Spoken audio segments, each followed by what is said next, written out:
Heute gehe ich zum allerersten Mal als obligatorische Schiessen. Einen wunderschönen guten Morgen miteinander. Es ist 7 Uhr am Morgen. Ich muss mich jetzt bereit machen, denn für mich geht es zum allerersten Mal zum obligatorischen Schiessen. Ich sage euch, ich habe keinen Bock, irgendeine Strafe zu zahlen, nur weil ich nicht schiessen bin. Deswegen kommen wir jetzt mit mir mit.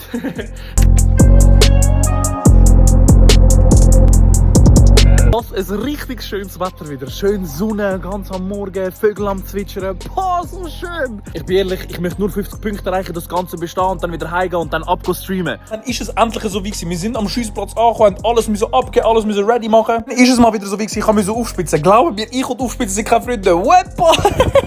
Nach dem Aufspitzen haben wir dann eigentlich auch noch eine Waffenkontrolle gehabt, einfach zum schauen, ob alles okay ist, der Lauf alles stimmt. Und dann bin ich am 300 Meter Stand gewesen. Erst haben wir das Feldschiessen gehabt, dort habe ich recht gut geschossen und ich habe Angst gehabt, dass beim obligatorischen Schiessen irgendwie verkackt. Aber schaut es euch an.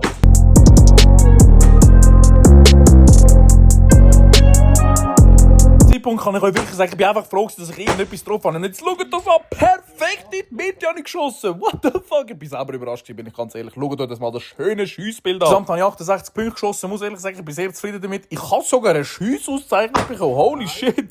So, Feldschiessen erledigt. Ganz ehrlich, ich habe zu gut geschossen, ich weiß nicht, was los ist. Ich habe einfach sogar eine Auszeichnung bekommen fürs Schiessen.